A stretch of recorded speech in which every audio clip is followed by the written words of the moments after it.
comenzar con algo. No sé si a ustedes les pasa, a mí me pasa, y todavía me considero joven, pero por nuestra condición caída y con el paso de los años vamos perdiendo agilidad mental y olvidamos cosas. ¿Ustedes qué piensan de eso?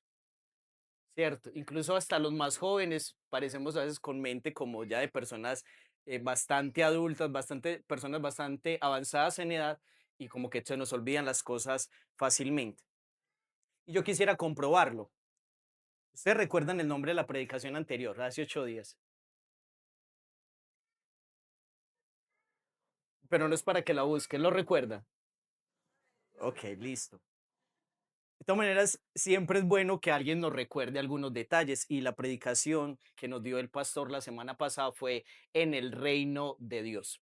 Ese fue el título de la enseñanza y ahí fue donde el pastor terminó. Él vino desde los capítulo 14, desde el verso 1 hasta el 15, verso 6. Ahí está donde el pastor desarrolló su enseñanza y yo voy a continuar a partir de ahí.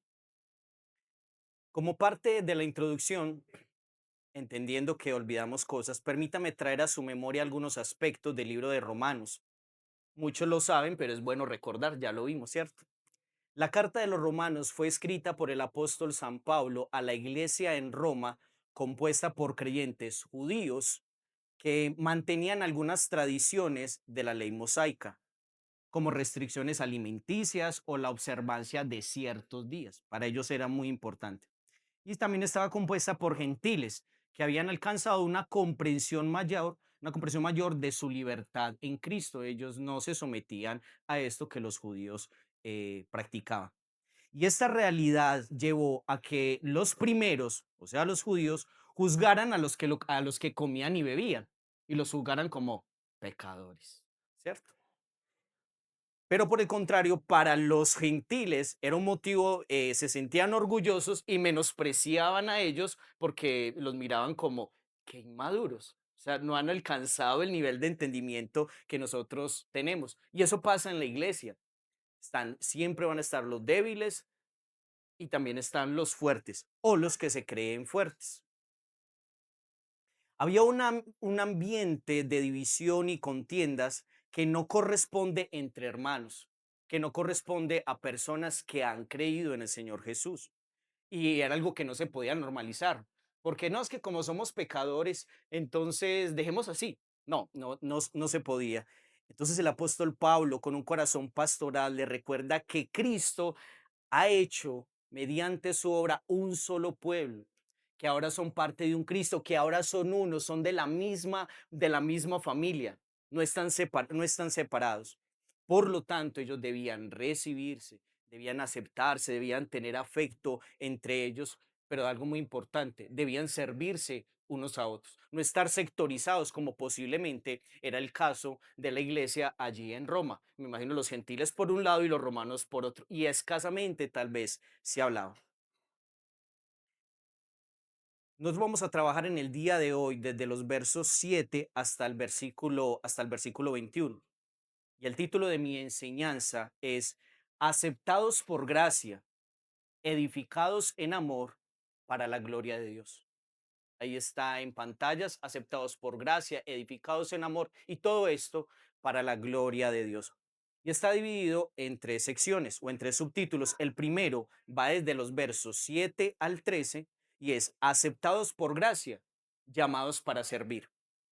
Nuestro segundo subtítulo va a los versos 14 al 16 y se titula Recordando la edificación mutua. Y por último, de los versos 17 hasta el 21, el subtítulo es En búsqueda del propósito eterno. Entonces, ahí están los tres subtítulos que comprendan esta enseñanza y vamos a leer primero, porque es un poquito extenso, entonces vamos a leer primero de los versículos 7 al 13. Yo voy a leer a favor de ustedes en la Nueva Biblia de las Américas y leo en el nombre del Padre, del Hijo y del Espíritu Santo. Por tanto, acéptese los unos a los otros, como también Cristo nos aceptó para la gloria de Dios. Pues les digo que Cristo se hizo servidor de la circuncisión para demostrar la verdad de Dios, para confirmar las promesas dadas a los padres y para que los gentiles glorifiquen a Dios por su misericordia, como está escrito.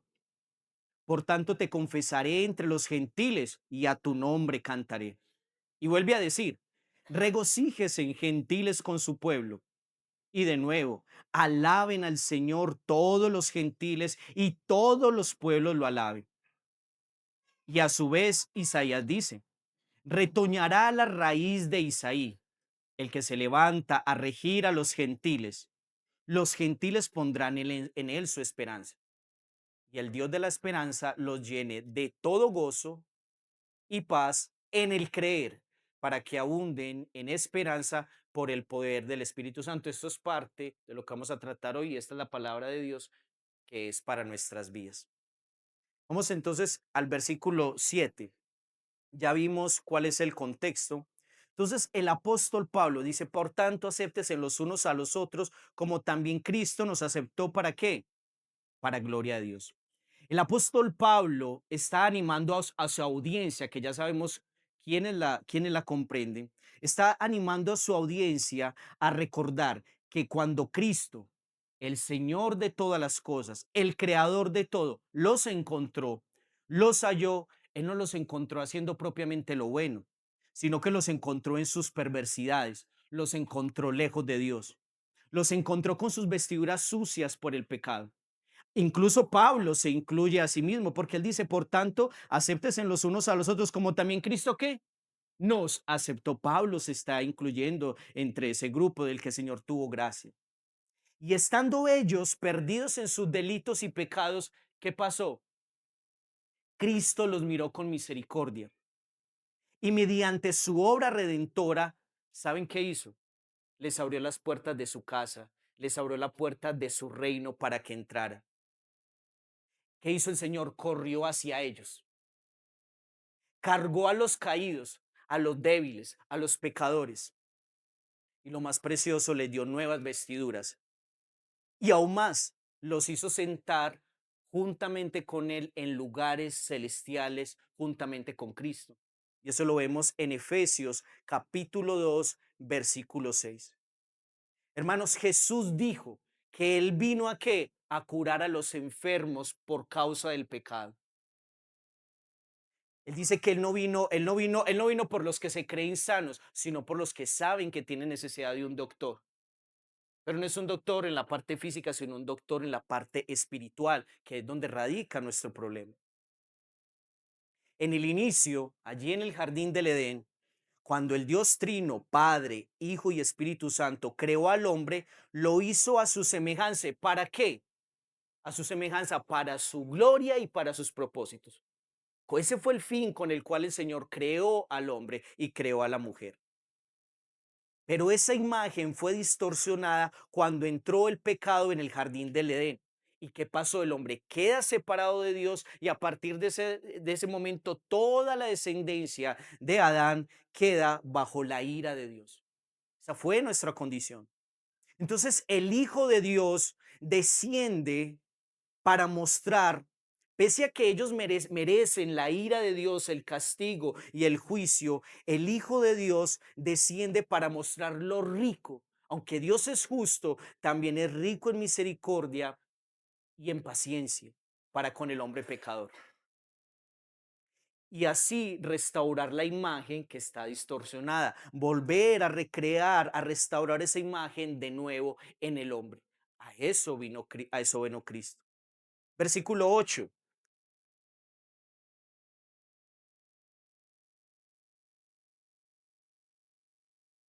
Pues les digo que Cristo se hizo servidor de la circuncisión. ¿Para qué? Para demostrar la verdad de Dios, para confirmar las promesas dadas a los padres. Para llevar esto a cabo, de restaurar la imagen nuevamente de Dios en el hombre, distorsionada por causa del pecado. Jesucristo, el verbo de Dios, que es igual en esencia al Padre, Él no se quedó en palabras. Él no dijo simplemente, listo, yo los acepto, yo los recibo. Él no se queda en eso, sino que se despoja, y consideremos esto, se despoja a sí mismo. ¿Y saben qué hace? Siendo igual a Dios, siendo en esencia igual a Dios, toma forma de hombre, toma forma de siervos. Nosotros todos somos siervos de Dios, criaturas de Dios. Y nace en un humilde pesebre y al octavo día es circuncidado. Él se somete a las leyes establecidas en el Antiguo Testamento. Él cumplió con todos los preceptos de la ley y siendo adulto, a la edad de los 30 años aproximadamente, en obediencia al Padre, él viene y sirve al pueblo de Israel. Lo recibieron, que no lo recibió. A lo suyo vino, ¿y qué pasó con lo suyo? Los suyos no lo recibieron, excepto algún remanente escogido por Dios que sí la recibieron, pero por gracia fue que lo recibieron. ¿Y qué hizo el Señor? Porque habla de que Él vino a servir, y eso es básicamente el centro de la enseñanza. Él vino a predicarle las buenas nuevas del reino. Hay una buena noticia que Él trae, que es de Él. Hay una noticia que viene de los cielos. Una buena noticia para personas que están bajo maldición, que están en aflicción, que están perdidos y que están extraviados. Necesitaban y que no saben para dónde ir. Entonces Él viene a predicar, viene a servirles, predicándole las buenas nuevas del reino, pero también se acerca de una manera afectuosa. No fue un Dios lejano, es un Dios cercano con el hombre pecador. Se acercó de una manera afectuosa, cariñosa, con el enfermo y curó sus enfermedades. Lo vimos. Los que hemos podido leer el Nuevo Testamento, hemos visto esa ternura o ese amor siendo el Dios Todopoderoso, acercándose a criaturas pecadoras. Vimos cómo se acercó al leproso. Vimos cómo tuvo misericordia y compasión de la mujer de flujo de sangre, que cuando ella toma, se agarra de sus vestiduras, sale del poder y es curada y es sanada.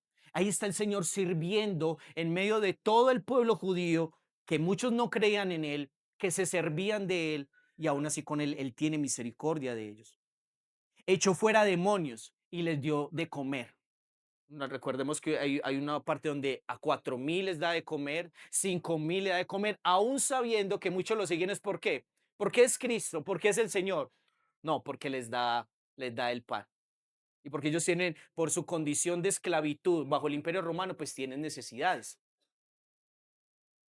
Incluso dice que él vino con una actitud de siervo a sus discípulos, a quienes capacitó para hacer esto mismo, de ir a predicar las buenas nuevas en todos los pueblos donde él iba a estar, sanar enfermos, resucitar a los muertos.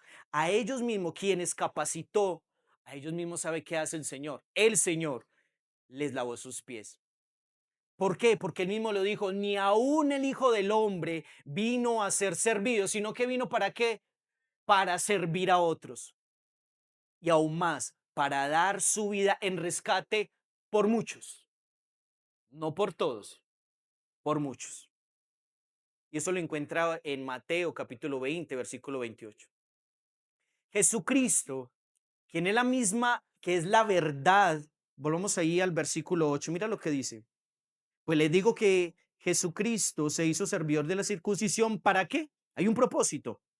Para demostrar la verdad de Dios. Jesucristo, quien es la verdad misma encarnada, fue enviado por el Padre a un mundo sumido en el engaño, aunque creemos que todos no lo sabemos. Pero es un mundo que está sumido en el engaño. ¿Y en el engaño de quién? Del enemigo. Desde el inicio del jardín del Edén, la humanidad, el hombre y la mujer fueron engañados por las mentiras del diablo, que todo lo distorsiona, toma la verdad de Dios y la distorsiona. Ese es el mundo en que nosotros nos encontramos, en un mundo caído, en un mundo sumido en el engaño. Y usted le pregunta a la gente, yo todo lo sé. No, yo me la sé también. Entonces Jesucristo, quien es la verdad misma encarnada, es enviado por el Padre a un mundo sumido en el engaño por causa del enemigo. ¿Y saben para qué hace? Para revelar la verdad de Dios y pelear por ella. Él defiende la verdad, él defiende su verdad.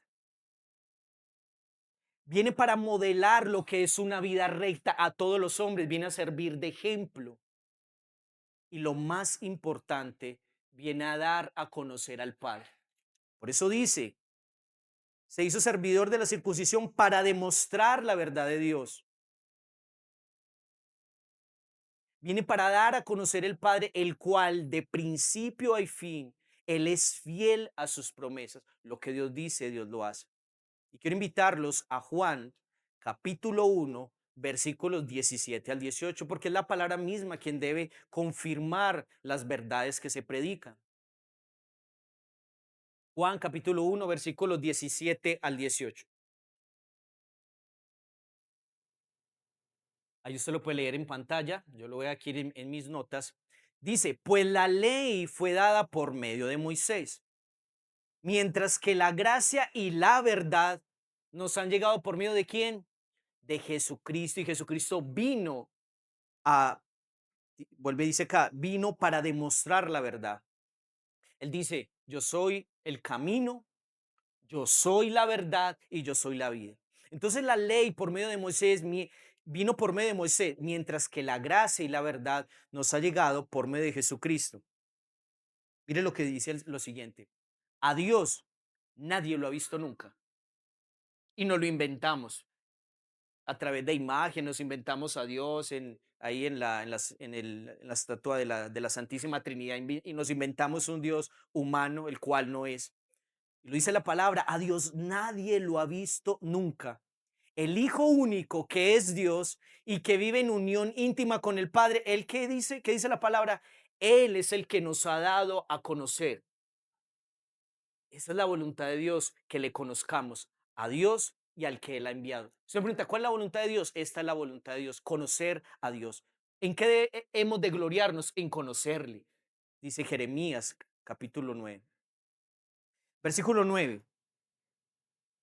Viene para demostrar la verdad de Dios, para confirmar las promesas dadas a los padres, y dice, y para que los gentiles glorifiquen a Dios por su misericordia, como está escrito, por tanto te confesaré entre los gentiles y a tu nombre cantaré. En el pasado, Dios le prometió a su siervo Abraham que en su simiente, es decir, su descendencia, serían benditas todas las familias de la tierra y las naciones de la tierra. Esa simiente apuntaba directamente a Jesucristo, el Mesías prometido, que Dios incluso anunció desde el jardín del Edén, que él sería el que pisotearía la cabeza de la serpiente del enemigo. Entonces esa simiente apunta directamente a Jesucristo el Mesías, que con su venida confirmó que nuestro Dios no es como el hombre que miente y no cumple. Dios dijo desde el jardín del Edén, prometió que iba a venir un Mesías, un Salvador, que iba a restaurar las cosas. Se lo anunció a Abraham, a Isaac, a Jacob y a través de los profetas. Y luego que lo vemos, efectivamente, hasta la historia confirma que Jesucristo vino. Nuestro Señor es fiel a sus promesas.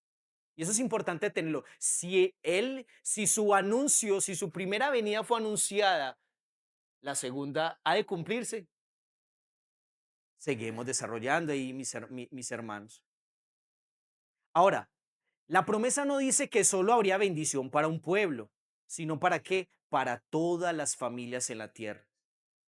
Y eso lo vimos con Jesús cuando vino a servir en medio de nosotros. Lo vimos cuando Jesús en su paso por la tierra tuvo encuentros intencionales con personas que no eran judías. Él vino a los suyos no lo recibieron. Él vino primeramente a los hijos, pero habían gentiles que tenían fe. Por ejemplo, la mujer samaritana, ustedes recuerdan la historia.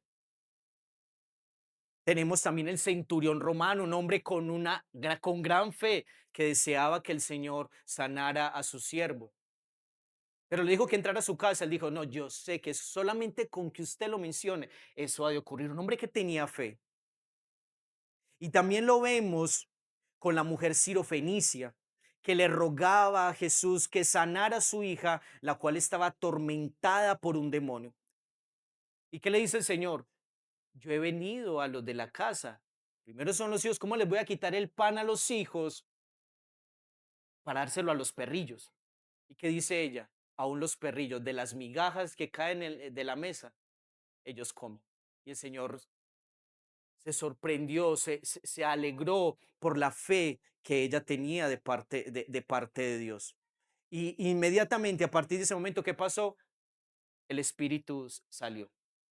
salió de su vida. Entonces, vemos al Señor Jesús sirviendo a los judíos, pero también bien cumpliendo la promesa en un inicio de que también iba a bendecir a los gentiles. Y esto debe llevarnos, hermanos, a alabar su nombre, esto debe llevarnos a adorarle, porque Él tuvo a bien quitar la maldición no solamente de su pueblo de Israel, sino también a los que no éramos pueblos, siempre, por toda la historia, enemigos de Dios, idólatras, infieles, malos, perversos, teníamos una cantidad de dioses. Y el Señor tuvo bien tener misericordia de nosotros los que no éramos pueblo. Y más maravillosa, también nos hizo partícipes de las maravillosas promesas que había hecho a los patriarcas, a Abraham, a Jacob, a Isaac. Y nos hizo herederos de esas promesas por medio del creer en su nombre. Siempre estuvimos en los planes de Dios y eso se hace evidente, su firme propósito, porque Pablo, usted ve que ahí del versículo 9 al versículo 12 hay unos textos que el apóstol Pablo, dirigido por el Espíritu Santo, está enunciando. Y estos textos bíblicos hacen parte particularmente de las tres secciones que están conformadas en el Antiguo Testamento: la ley, los profetas y los escritos o los salmos. Entonces estaba confirmando que en todo el Antiguo Testamento o en el Tanaj judío ya estaba prometido, en los escritos hebreos ya estaba prometido que Dios tenía un plan con los gentiles. ¿Qué es un gentil, hermanos, para los que nos acompañan? Son todos aquellos que no son judíos, que no son israelitas. Versículo 10, y quiero leerlo nuevamente, te dice: y para que los gentiles glorifiquen a Dios por su misericordia, como está escrito, por tanto te confesaré entre los gentiles y a tu nombre cantaré. Y vuelva a decir: regocíjese en gentiles con su pueblo. Y de nuevo, alaben al Señor todos los gentiles y todos los pueblos lo alaben. Y a su vez Isaías dice: retoñará la raíz de Isaí, el que se levanta a regir a los gentiles. Los gentiles pondrán en él su esperanza. ¿Cuáles son esos textos que Pablo, dirigido por el Espíritu Santo, está tocando? El primero es Deuteronomio, capítulo 32, versículo 43. ¿Y por qué quiero traerlos a colación? Porque es muy importante en el contexto que se dan estos versículos o estos versos. Primero es el cántico de Moisés. Ya está la segunda generación que salió de Egipto y van a heredar la tierra prometida, pero Moisés no va a entrar. Moisés se va a quedar y Moisés después de componer este cántico muere, y es Josué, que el siervo de Moisés, que dirige al pueblo para que herede lo prometido, la tierra prometida por parte del Señor. Y es curioso que el nombre de Josué eh, en el hebreo, de manera abreviada, es Joshua, o lo que nosotros conocemos como Yeshua, ¿sí? Que significa salvación, el que salva. Está también el Salmo 18, citado por el apóstol Pablo, Salmo 18, 49, que es una alabanza del rey David por haberlo liberado de qué? De todos sus enemigos, de Saúl, su hijo y todos cuanto querían matarlo, los filisteos. Dios, y entonces Pablo exalta y ahí habla de la bendición para los gentiles. Y tenemos un texto más que es Isaías 11:10, que profetiza la venida del Señor y profetiza las naciones poniendo su confianza en el Señor, en el Mesías. Y esto tendrá mucha relevancia para el final de nuestra enseñanza. Entonces, hermanos, por gracia, los gentiles, nosotros que no éramos pueblo, por gracia somos su pueblo, junto a los creyentes judíos, y a la vez su cuerpo acá en la tierra. Mira lo que dice: por tanto te confesaré entre los gentiles y a tu nombre cantarás. Ese es el Espíritu Santo que está, que está profetizando la venida de Jesús, y Jesús por medio de su iglesia, por medio de su cuerpo, que está compuesto por judíos y gentiles. El Señor está por toda la tierra, está visitando, está yendo por medio de su mensaje que ellos proclaman, estableciendo el reino de Dios en el corazón de millones de personas por en toda la historia de la humanidad. Pero ¿qué quiere el Señor? Que nos acerquemos. Como el que hizo, Él se acercó. No es simplemente decir soy cristiano. No era pueblo y ahora soy pueblo por gracia. No, el Señor quiere que su iglesia, su cuerpo, sus miembros por los cuales Él pagó un precio, ellos sean el instrumentos por medio del cual Él, que es su cuerpo y Él es que es su cuerpo y Él es la cabeza, se ha extendido por todas las naciones y por todo lugar, se ha extendido y proclamado el nombre del Señor Jesucristo. Versículo 13. Y el Dios de la esperanza los llene de todo gozo y paz en el creer, para que abunden en esperanza por el poder del Espíritu Santo. Por nuestra unión con Cristo, producto de conocer la verdad, sus miembros son llenos del Espíritu Santo, el cual produce en nosotros gozo, esperanza y paz. Nunca una persona va a tener gozo, esperanza y paz mientras no esté unido a Jesucristo. Y el Dios de la esperanza los llene de gozo, de todo gozo y paz en qué? En el creer. ¿En el creer en quién? En Jesús. Es cuando nosotros estamos unidos a Cristo, recibimos no solamente gozo, esperanza y paz, sino que también recibimos la capacidad de aceptarnos para servirnos. Esto no está separado, hermano. ¿Cuál es el subtítulo, el primer subtítulo? Aceptados por gracia. ¿Por quién? Por Jesucristo. ¿Quiénes? Los gentiles. ¿Pero aceptados para qué? ¿Llamados a qué? A servir. Y claramente lo vimos en el modelo que es Cristo, que nos acepta, pero esa aceptación que Él vino acompañada de servicio. Vimos todo su obrar, tanto en el pueblo judío como en algunos gentiles, vimos ese amor y vimos esa gracia. Entonces con eso, mis hermanos, terminamos nuestro primer punto, aceptados por gracia, llamados para servir. Y pasamos a nuestro segundo punto, que es recordando la edificación mutua. Versos 14 al 16. En cuanto a ustedes, hermanos míos, yo mismo estoy también convencido de que ustedes están llenos de bondad, llenos de todo conocimiento y capaces también de amonestarse los unos a los otros. Pero les he escrito con atrevimiento sobre algunas cosas así hacer qué, para que la recuerden otra vez, por la gracia que me fue dada por Dios, para ser ministro de Cristo Jesús a los gentiles, ministrando a manera de sacerdote el Evangelio de Dios, a fin de que la ofrenda que hago de los gentiles sea aceptable, santificada por el Espíritu Santo. Porque el apóstol Pablo dice que está convencido de que ellos están llenos de bondad y llenos de todo conocimiento, de que ellos rebosan de bondad, porque él dice que está convencido de eso.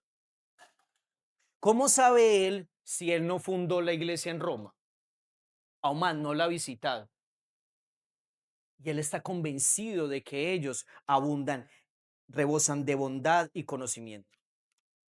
A pesar de que él no estuvo allí y de que no los había visitado y de que él no fue el que la fundó, nos damos cuenta de que el apóstol está convencido porque en el capítulo 16 de Romanos nos habla de que Pablo saluda a numerosas personas, indicando que tenía amigos y colaboradores en esa comunidad. Y son ellos los que en mayor parte le brindaban información, digamos, información con respecto al estado de la iglesia y de cómo estaban ellos. Y quiero que lo leamos, es importante. Romanos capítulo 1, versículo 8. Aparte que habían testimonios de otras personas que daban testimonio de la fe de ellos. De Romanos capítulo 1, versículo 8 dice, en primer lugar, así comienza Pablo diciendo, doy gracias a mi Dios por medio de Jesucristo, por todos ustedes. ¿Por qué qué? Porque todo el mundo se habla de qué? De su fe. Entonces uno le preguntaría a Pablo, Pablo, y solo porque decían que eran creyentes, o sea, todo el mundo decía eran creyentes. Ahora los invito a Romanos capítulo 16, versículo 19. Romanos 16, versículo 19. Mire lo que dice, porque la noticia de qué? De la obediencia de ustedes se ha extendido a todos. En palabras de Santiago, Santiago diría esto, ¿tienes fe? Muy bien. Un 10 por eso. ¿Dónde están sus obras? ¿Dónde está la obediencia? ¿Por qué Pablo sabía que que ellos abundaban de bondad y abundaban en conocimiento? Porque tenían fe. Pero esa fe no era solo porque ellos decían que tenían fe, sino porque era evidente la obediencia de ellos. Entonces, nosotros podemos tener fe muy bien, pero es importante mostrar las obras que producen esa fe. Y si usted tiene fe, si usted dice que tiene fe en Jesucristo, o ellos decían que tenían fe en Jesucristo, pero no tenían obras, hay una cruel realidad y es que aún ellos están muertos ante los ojos de Dios. Una persona que profesa que tiene a Cristo como su Señor y su Salvador y usted lo ve que vive en una vida de pecado, esa persona está muerta.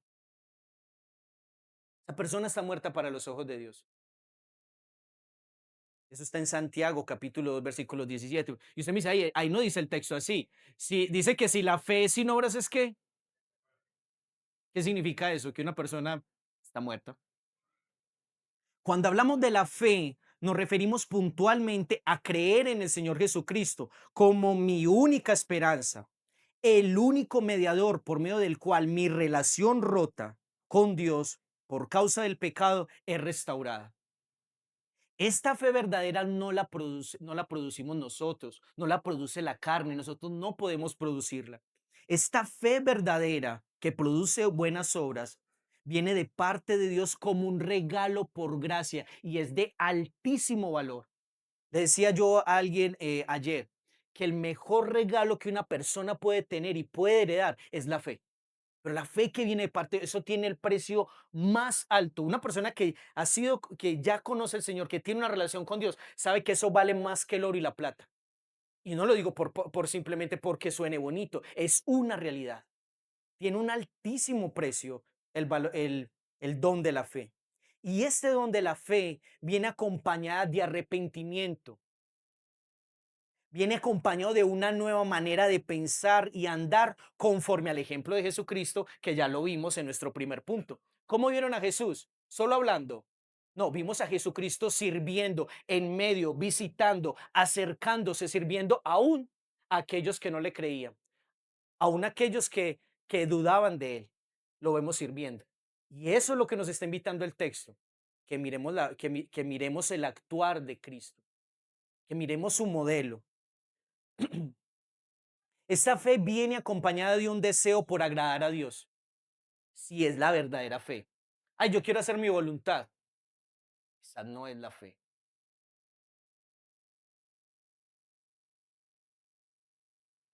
Viene acompañada de amor por los que Él ama. A quienes Dios ama, nosotros deberíamos amar si tenemos la verdadera fe. Yo, sí, yo amo a Dios, pero aborrezco a mi hermano. Le tengo un odio, no lo puedo ver. ¿Ustedes qué piensan de esa fe, hermanos? Den su veredicto. Porque está unido, es natural, porque está unido a la fuente de vida que es Cristo. Y el apóstol Pablo, por el Espíritu, discierne que como la iglesia ya es evidente, no solo se habla, sino que se ve, goza de su unión con Cristo, él sabe que de parte de Cristo, por su unión con él, recibe abundante bondad, abundante amor, abundante paz, abundante perseverancia, aun cuando no se quiere, abundante esperanza, abundante dominio propio, abundante conocimiento y la capacidad de amonestarse e instruirse unos a otros. Lo que dice, mira lo que dice el versículo 14. En cuanto a ustedes, hermanos, yo mismo estoy, ¿de qué estaba convencido? De que ellos estaban llenos de bondad, pero por la fe de ellos. Yo sé que están llenos de conocimiento y capaces de qué? De amonestarse, de instruirse, de aconsejarse y de enseñarse unos a otros. ¿Alguien por sí solo puede confesarse cristiano? Sí, pero la pregunta es, ¿qué dicen los que están a su alrededor? Los que están a su alrededor dicen, yo soy cristiano, yo soy cristiano. Y de acuerdo a lo que estamos viendo, fe acompañada de obras, testimonio de vida. Las personas pueden decir, yo sé que tú eres cristiana, yo sé que tú eres cristiano. Cuando ellos ven nuestras obras, cuando ellos ven nuestro amor, cuando ellos ven nuestro servicio. Entonces alguien por sí solo puede confesar ser cristiano. Y yo le invito, que dicen sus hermanos alrededor? qué dicen las personas, pero sobre todo, qué dice Cristo, qué dice Jesús, si eres cristiana, si eres cristiano. ¿Cómo lo sabemos? ¿Por medio de qué? Del creer. ¿Y el creer va acompañado de qué? De obras. ¿Y el creer en quién? En Jesús. Toda esta abundancia que goza el creyente no es para sí, es para compartirla con el otro. Para eso fue que se le dio paz, abundancia, todo eso. ¿A quién se le demuestra bondad, amor y perdón sino al otro? Hermanos, yo sé que ustedes están, dice acá, yo sé que están llenos de bondad, llenos de conocimiento y capaces también de amonestarse unos a otros. Versículo 5, 15. Pero les he escrito con atrevimiento, qué pena, perdónenme, sobre algunas cosas. Bueno, y dice, sobre algunas cosas para así hacer que la recuerden otra vez, por la gracia que me fue dada por Dios. El apóstol San Pablo, de manera muy humilde, les dice que él les ha escrito sobre algunas cosas, aunque cuando revisamos todos los temas que hemos tocado, él está haciendo un resumen de la Biblia. Él ha tocado temas como el origen del pecado, la ira y el justo juicio de Dios. Habla de la justicia que recibimos no por hacer obras, sino que es por la fe. Nos habla de la gracia. Nos habla de la lucha del pecado, del pecado por de esa batalla, esa batalla que hay dentro de mí por hacer el bien, pero también se manifiesta el pecado en mi vida. Habla del obrar del Espíritu Santo, de la elección anticipada y divina de parte de Dios, donde a nadie le pidió consejo para eso. Y muchos otros temas más. Entonces, seguramente, y Pablo lo dice, él lo manifiesta, ellos conocían muy bien todo esto. Pero la pregunta es, ¿estaba produciendo algo en la vida en comunidad? Toda esa doctrina, todo ese conocimiento, ese vasto conocimiento que ellos tenían, estaban produciendo algo en su vida, estaba produciendo algo dentro de la comunidad, estaba produciendo algo en la familia podía ver, sí, hay fe, hay arrepentimiento, y aún en sus relaciones con los no creyentes. Entonces, eso es lo que, a donde Pablo está apuntando.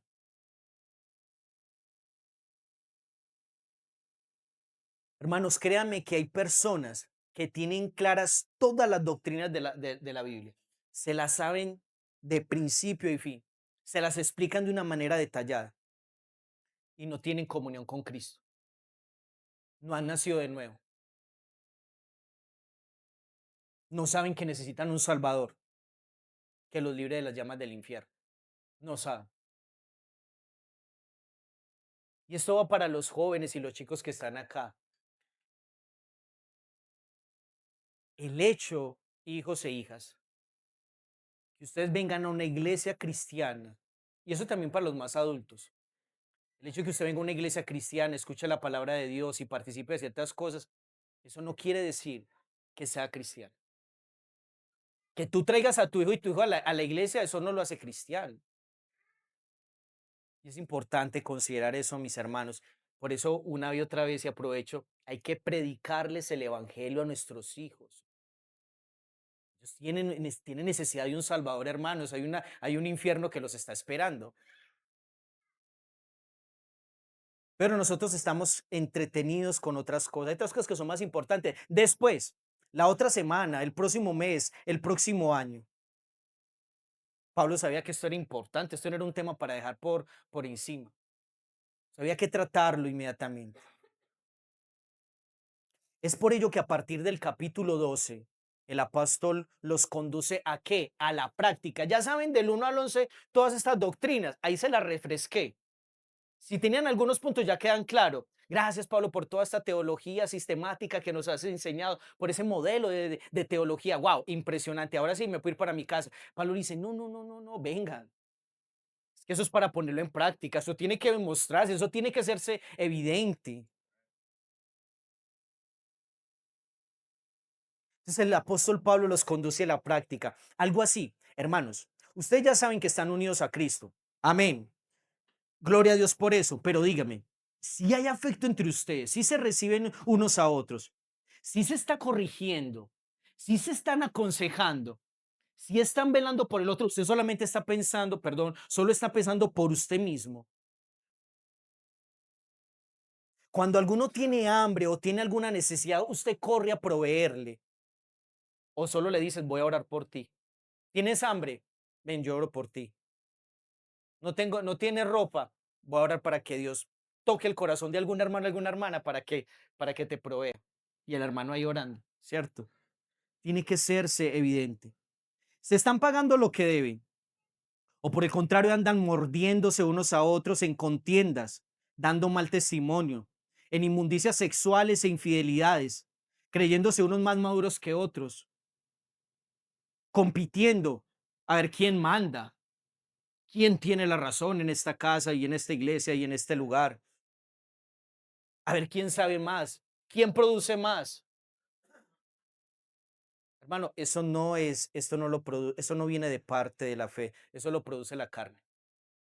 Esas contiendas y esas competencias, eso lo produce la carne. Y eso ayer hablábamos a la luz del texto que correspondía ayer en el ayuno, hablábamos de eso, de esas competencias. Eso no viene de parte del Espíritu, no nos engañemos. Mire lo que dice el versículo 15, pero les he escrito con atrevimiento sobre algunas cosas para así hacer que las recuerden otra vez.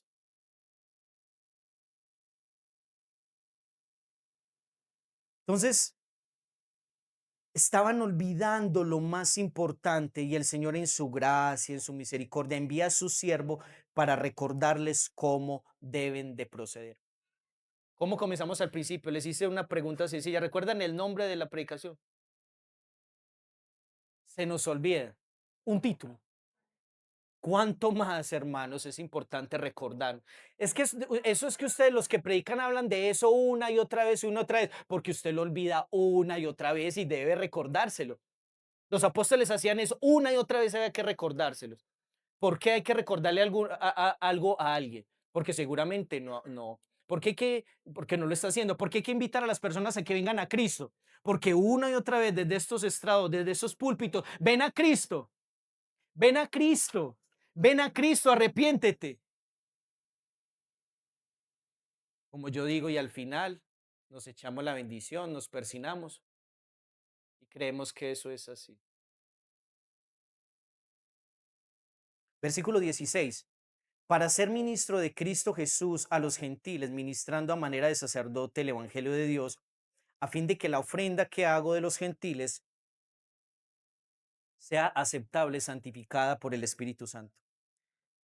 Hermanos, damos gracias a Dios por sus siervos tan inoportunos, según nuestros criterios. Los evitamos para que no nos digan nada. Ay, ahí viene el pastor. Pero tan necesarios los siervos del Señor porque ellos nos recuerdan lo fundamental de la fe. Son tan importantes, hermano. Cuando estemos delante de la presencia del Señor, sabremos lo importante que eran lo que ellos nos decían. Yo conocí al pastor Marino. ¿Te arrepentiste? ¿Y eso para qué? ¿Cierto? No nos vamos a salvar por conocer muchos predicadores y muchos y grandes expositores de la palabra del Señor. Pero Dios los usa, hermanos. Mira lo que dice Efesios capítulo 4, versículos 11 al 13. Efesios 4, del 11 al 13. Y dice, y él mismo constituyó a unos apóstoles, a otros profetas, a otros evangelistas, a otros pastores y maestros. ¿Maestros de qué? Del evangelio, de ese que restaura el alma, de que prepara a los siervos a fin de perfeccionar. Mire por qué es importante en los siervos que esos que evitamos, que no queremos que nos digan y nos aconsejen, porque Dios los usa a fin de perfeccionar a los santos. No se perfeccionan por sí mismos, a fin de perfeccionar a los santos para la obra del ministerio, para la edificación del cuerpo de Cristo, para motivarles y aconséjense unos a otros, anímese unos a otros, corríjase unos a otros, sírvase unos a otros. ¿Hasta qué? Hasta que todos lleguemos a la unidad de qué? De la fe, que ya lo he explicado, y del conocimiento del Hijo de Dios, a un varón perfecto, a la medida de la estatura de la plenitud de Cristo. Ahí está. Entonces, mis hermanos, De manera especial, quiero rogarles que por favor oremos por nuestros pastores, siervos del Señor. Ellos están, aprovecho ahí la cuñita para orar, para que estemos muy pendientes como iglesia. Eso es servir al Señor, iglesia. Ellos tienen sus luchas, ellos tienen sus debilidades, ellos tienen sus dificultades económicas mientras usted solamente piensa en usted. Ellos tienen situaciones en su matrimonio, ellos también se cansan, ellos a veces no saben qué hacer, ellos sufren por el pecado de la iglesia. Entonces oremos para que sus corazones tengan un profundo deseo de imitar a Dios, que sigan ahí fieles al Señor, que reciban iluminación constante del Espíritu Santo, que se guarden para el Señor y prediquen con amor y temblor la palabra de Dios. Yo le pregunto, ustedes, honestamente, y no lo tiene que, ustedes oran por sus predicadores. Gracias, hermano. Es importantísimo, es vital. Es responsabilidad de la iglesia orar por los que están al frente. Con eso, mis hermanos, pasamos a nuestro tercer y último punto, versículos 17 al 21. Por tanto, en Cristo Jesús he hallado razón para gloriarme en las cosas que se refieren a Dios. El apóstol Pablo en la carta a los Filipenses, capítulo 3, ahí versículos del 2 al 8, ya usted lo buscará en casa, tocante al tema de los siervos de Dios, menciona que así como hay obreros buenos, también hay obreros malos, que solo piensan en aprovecharse de las ovejas para escurrirlas, para quitarles toda la lana, para dejarlas sin nada. Estos hombres son arrogantes, son presuntuosos, les encanta vestir, ir a andar bien vestidos como los fariseos, que todo el mundo les haga venia, bienvenido, bienvenido pastor, bienvenido profeta, bienvenido apóstol del Señor, aleluya, Cristo vive. Digan amén. Entonces estos son arrogantes que tienen en alta estima solo sus posiciones. Pero ¿sabe qué dice Pablo de sí mismo? Él dice, si se trata de mofarse de algo, yo tendría mucho más motivos que esos perros que mutilan el cuerpo. Duro. Ellos no están velando por la unidad del cuerpo de Cristo. Ellos velan es por arrancarlos y quitarles cuanto puedan. Son lobos vestidos de ovejas. Ya entienden por qué es importante orar por sus pastores. Señor, guárdalo, cuídalo, protégelo, Señor. Guárdalo, ayúdalo a ser fiel hasta que tú vengas, Señor, para que cuando Él venga, diga, mi buen siervo fiel, en lo poco fuiste fiel y a lo mucho te voy a poner. Y que diga eso también nosotros, porque no solamente es el pastor quien debe servir. Entre nosotros, ¿qué debemos de hacer? Servirnos unos a otros. Entonces Pablo dice, si se trata de mofarme, yo fui circuncidado al octavo día. Soy de la tribu de Benjamín. En cuanto a la ley, fariseo. En cuanto a celo, perseguidor de la iglesia. Y en cuanto a justicia, que es en la ley, irreprensible. Pero todo eso que para él era ganancia lo estima como pérdida por amor a Cristo y por la excelencia de conocer al Señor Jesucristo. Pablo entendía, ¿para qué me sirven mis títulos? ¿Para qué me sirven mis cartones? ¿Para qué me sirven mis diplomas? Si en ese momento yo era un blasfemo del nombre de Cristo, yo era un perseguidor, no tenía a Cristo, pero gracias a Dios que el Señor sí lo tenía en sus manos y lo tenía en sus propósitos. Eso es lo que hace diferencia. Por eso Pablo dice, por tanto en Cristo Jesús he hallado razón para qué. No me voy a gloriar de mí mismo, no me voy a gloriar de lo que yo tengo, de lo que poseo, que todo el mundo vea lo que yo poseo. Ahora gloriarme de lo que Cristo ha hecho en mí, un vil pecador, del cual el Señor ha tenido misericordia. Mire lo que dicen Gálatas, capítulo 6, versículo 14. Gálatas 6, 14. Yo lo leo en esta versión que tengo acá. Lejos, lejos esté de mí gloriarme. Si he de gloriarme, sino en la cruz de nuestro Señor Jesucristo, porque en el mundo ha sido crucificado para mí y yo para el mundo. Muestra de que tienes una verdadera fe es que ya no amas al mundo, luchas contra el mundo, aborreces el mundo, desprecias. Señor Juan, todavía estoy batallando, pero vas por ese camino, vas en esa lucha. Entonces Pablo dice, yo me considero muerto para el mundo. Y el mundo ya sabe que yo estoy muerto para él, ya no le sirvo. Ya el mundo sabe, no podemos contar con el apóstol Pablo, ya lo perdimos. Así debe pensar el mundo de nosotros.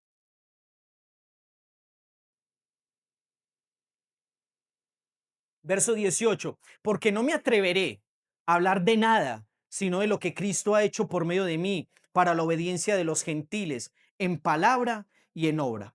San Pablo, anteriormente conocido como Saulo, era enemigo acérrimo de la iglesia. Pero después que Jesucristo, el Señor Jesucristo, le sale al encuentro camino a Damasco, haciendo resplandecer su gloriosa luz sobre él, él cae de su caballo, tiembla en ese momento ante la voz portentosa del Señor y su vida fue transformada a partir de ahí y encaminada para el propósito por el cual el Señor lo había hecho. Pablo, no es para tus propósitos que yo te traje a ese mundo, es para mis propósitos. Sí, Señor. Todo el que está delante del Señor cae de rodillas. Todo el que conoce a Cristo cae de rodillas. Imposible que pueda seguir. Yo conozco a Cristo y sigo haciendo mi voluntad. No has caído. No has caído. Todavía estás ciego. Todavía estás muerto, hermano. O amigo que me escuches. Hoy sí me voy a apasionar. Hoy no les voy a pedir perdón. Y luego de que su vida es impactada y encaminada para el propósito que el Señor lo había encomendado o lo había creado por orden del Espíritu Santo, él comienza a viajar por Asia y por Europa haciendo que, hablando de sí mismo, hablando de todo lo que él sabía, de todas sus filosofías y todo. No, él hablaba y proclamaba el nombre de Cristo, testificando, incluso ante los reyes, incluso ante los poderosos, lo que Cristo ha hecho en mí. Cristo hizo esta obra en mí. Cristo me transformó. Cristo te está transformando, hermano. Cristo ha impactado tu vida. Ya conoces a Jesús. No es escuchar, es conocer a Jesucristo, hermanos. Versículo 19. Lo que dice, para la obediencia de los gentiles en palabra y obra. Pablo priorizaba que la predicación del evangelio, que de ahí por gracia del Señor manifestaba prodigios y señales, otra cosa, ¿cierto? Pero su prioridad él dice en obras. Mire lo que dice, en palabra y en obra. Con palabras, pero con mi vida. Con el poder de señales y prodigios en el poder del Espíritu Santo. Pablo sabía que no era su poder. Los apóstoles sabían que no era su poder. Dice, en el poder del Espíritu de Dios, de manera que desde Jerusalén y por los alrededores hasta el Ilírico he ido predicando con toda su plenitud. ¿Qué cosa? Pablo, como había sido intervenido por el Señor, como su vida ya le pertenecía al Señor, no podía hacer otra cosa sino que proclamar y proclamar y proclamar el Evangelio. De él no salían vulgaridades, de él no salían palabras necias, de él no salían conversaciones sin sentido, como muchas veces caemos y pecamos delante del Señor. Solo de Pablo salía el Evangelio, la buena noticia. En su servicio a la obra de Dios, Pablo pudo evidenciar el fiel respaldo del Señor por medio del poder del Espíritu Santo. Al ver que al exponer la palabra de Dios, hombres venían a qué? Al verdadero arrepentimiento que produce obras. Y quiero que leamos, por ejemplo, está en Hechos capítulo 13, versículos 47 y 48. Pablo está allí predicando a judíos y a gentiles porque Dios es paciente y es misericordioso para con todos y lo único que salva es el evangelio del Señor. Y Pablo está haciendo eso, predicando el evangelio. Pero resulta que los judíos, ¿qué pasó? Tenían su corazón endurecido, no les interesaba la palabra de Dios y continuaron en sus tinieblas. Pero pasa lo siguiente, versículo, lo tienes allí, Isa. Hechos capítulo 13, versículos 47 y 48. Mire lo que dice, porque así nos lo ha mandado el Señor, ya lo hemos visto. Te he puesto como luz para los gentiles, a fin de que lleves a la salvación hasta los confines de la tierra. Oyendo esto, mire lo que pasó. Oyendo esto los gentiles, oyendo esta buena noticia, escuchando de que Dios los había tenido en cuenta a ellos sin ser pueblo, ¿qué hacían? Se regocijaban. ¿Y qué hacían? Glorificaban la palabra del Señor y creyeron cuantos estaban que ordenados para la vida eterna, elección anticipada. Cuando uno mira la vida de Pablo, uno dice, ay, yo quiero esa vida de Pablo. Me encanta la vida de Pablo, viajar. Hay muchos que quieren ser misioneros solo para viajar y conocer el mundo. Valiente gracia, no. ahí gastándose la plata viendo para otra persona, pero lo hay, hermanos. Entonces uno diría, qué vida tan buena la del apóstol Pablo viajando, siendo usado de manera gloriosa por el Espíritu Santo. Amén a eso. Pero por cuanto no se calcula el costo y no se mira a profundidad de las escrituras, olvidamos que desde que Pablo entregó su vida al Señor, al servicio del Señor, a ser el fiel del Señor, vino dolor, le significó dolor, desprecio, cruel persecución por parte de sus compatriotas, la cárcel, amenazas de muerte, desnudez, hambre, naufragios, pero al igual que los otros apóstoles que se gozaban porque Dios los había considerado dignos de participar de los mismos sufrimientos de quién, de nuestro Señor Jesucristo. Entonces ser cristiano, hermano, va a implicar, si quieres ser cristiano, yo te invito, calcula el costo. Te van a rechazar, te van a despreciar cada vez que proclame la palabra. Ah, usted otra vez con eso, qué cansón, qué fastidio, qué pereza. Váyase para allá. Amén, hermano, está siendo participante de los sufrimientos juntamente con Cristo. Mami, no me hable del Señor, ya no me gusta. Sígale hablando y sufra. Pues no, tal vez su hijo no, pero o su hija, pero a sus compañeros en cuanto sea el momento oportuno para predicar la palabra del Señor. Pero hermanos, de una u otra manera, hablaba con el pastor ayer. ¿Usted cree que porque, y lo toqué ya, porque a veces las personas desprecian a los pastores? Porque saben que ahí viene, uno le dice, llamas que la cantaleta, uno dice, no es tan necio, hermano, no es tan necio. ¿Mm? Y los evitamos. Entonces, pero eso es parte. Entonces, Pablo entendía el precio y el costo que tenía ser cristiano y servir al Señor. Jesús lo vimos en Jesús. Claro. Versículos 20 al 21 dice, estamos terminando, de esta manera me esforcé en anunciar qué cosa, una otra vez más, el Evangelio, no donde Cristo ya era conocido para no edificar sobre el fundamento de otros, sino como está escrito, aquellos a quienes nunca les fue anunciada acerca de él, verán y los que no han oído entenderán. Entonces, ¿qué debemos de predicar? El Evangelio, extender el Evangelio de Cristo. ¿Y de qué nos habla el Señor Jesús? El Evangelio de Cristo. Nos habla de que Él de manera voluntaria dejó la gloria que compartía junto al Padre para venir a este mundo a traer las buenas nuevas y a someterse en comodidades, incluso desde su nacimiento. Eso implicó el Evangelio y la buena noticia. Tiene un costo, hermanos. Siendo un bebé, experimentó la persecución por parte de un rey perverso. Aproximadamente 1 o 2 añitos ya lo estaban persiguiendo. No había hablado, no había hecho nada y ya lo estaban persiguiendo. Teniendo un reino celestial donde se hace su voluntad, prefirió vivir en una familia humilde, que incluso entre los miembros dudaban de él. Como lo mencioné en el principio con su venida, muchos fueron bendecidos, judíos y gentiles, y pese a que vieron las obras que hacía por la obra del Espíritu Santo de Dios, ¿qué hicieron? No creyeron en él. Por el contrario, al final gritaban, ¿qué era lo que gritaban?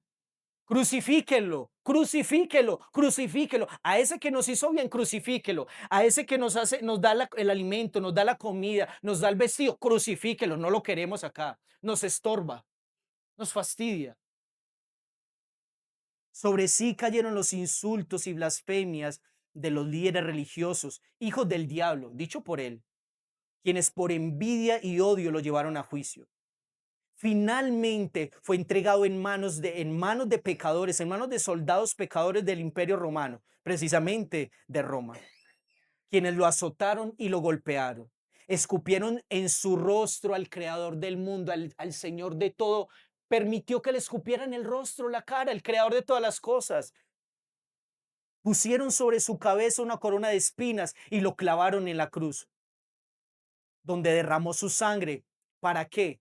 Para el perdón de los pecados.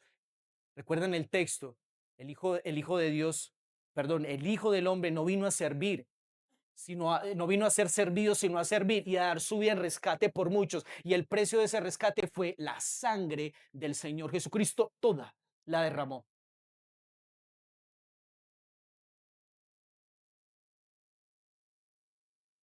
Y estando allí en la cruz, derramando su sangre por nuestros pecados, el Padre descargó su ira sobre su Hijo, porque cargaba sobre ti, sobre nosotros, nuestra culpa y nuestra maldad.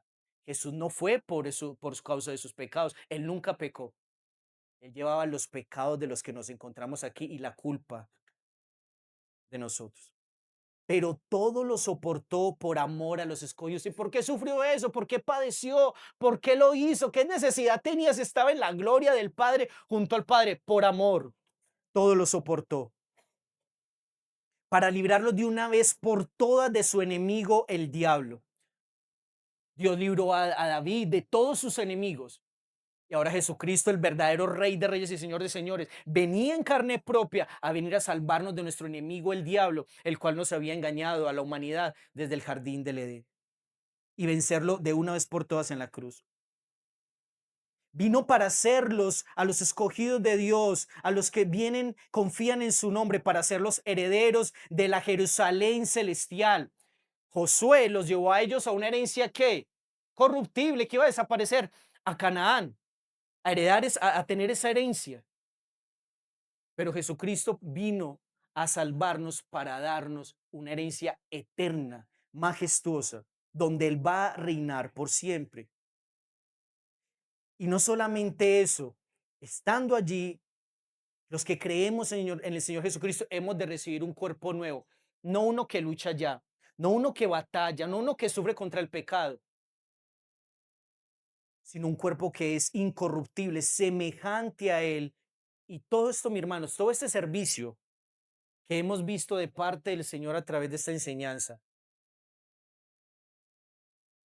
o recordar lo que ya se nos ha predicado una y otra vez, pero por lo que olvidamos, todo el Hijo de Dios, el Señor Jesucristo, todo lo hizo para que fueran hechos judíos y gentiles para alabanza y gloria de Dios Padre, que es el título de mi enseñanza. Aceptados por gracia, edificándonos en amor, no estáticos. ¿Para qué? Para la gloria de Dios. Todo lo que Jesús hace fue hecho para la gloria de Dios. Por eso Pablo decía, he de gloriarme en quién? En Dios. Y el versículo 1 lo dice, por tanto acepten los unos a los otros como también Cristo nos aceptó. ¿Para qué? Para la gloria de Dios. Fuimos hechos para la gloria de Dios. Entonces, ¿por qué seguir vivir en pecado? Entonces yo quiero invitar a aquellos que creen que están bien, que van a, que creen que van a entrar al cielo por sus buenas obras. Y quiero invitar a todos aquellos que tienen conocimientos de la sana doctrina, pero que viven en pecado, que no obedecen al Evangelio, porque no tienen una comunión con Cristo, porque no conocen a Cristo, que oren hoy a Él y le pidan que envíe su espíritu a sus vidas y les convenza de que son pecadores, que han ofendido a Dios en gran manera con sus pecados y que merecen ser echados al infierno. Y que la única esperanza, la única esperanza que tenemos del Dios de las esperanzas es venir y rendirse a los pies del Señor Jesucristo. No hay otra. Hermanos, o es de rodillas ahora o es de rodillas en el juicio de Dios, pero los lugares son diferentes. Rendidos acá, una herencia que no nos merecemos, pero gloria a Dios. Pero que tengamos que ser arrodillados por la presencia y la autoridad del Señor Jesucristo allá, ya no hay tiempo. Pero lo cierto es que toda rodilla se doblará delante de Él, tarde que temprano. Entonces, ¿por qué somos tan necios? ¿Por qué somos tan tercos y vamos a esperar a aquel día? La esperanza que Dios nos ha dado es acá. Y esto era para los que no tienen una relación con Cristo, pero son muy sabios en su propia sabiduría.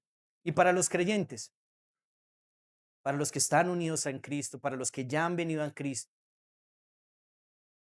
Desafortunadamente en el cuerpo de Cristo, por ser niños malcriados o indisciplinados, habrá conflictos. ¿Sí o no?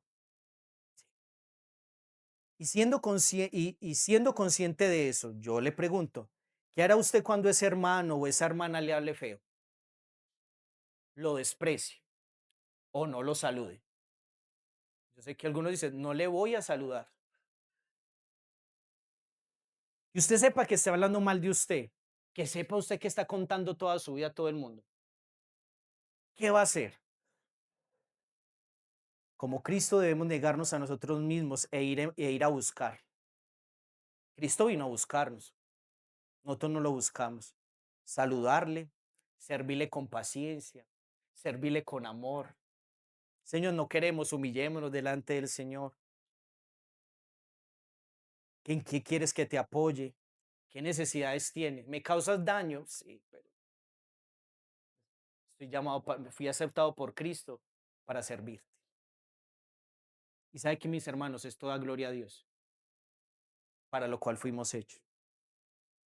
Que nuestra motivación a la hora de prepararnos en la palabra de Dios, en consejerías, mediante seminarios bíblicos, por ejemplo, no sea para que me vean mi cartón, que ya sé, que ya estoy preparado, sino que mi deseo sea instruir en amor a los menos entendidos para que sepan cómo conocer a Cristo. Esta es la palabra del Señor, mis hermanos. ¿Qué tal si se pone de pie y oramos a nuestro buen Dios?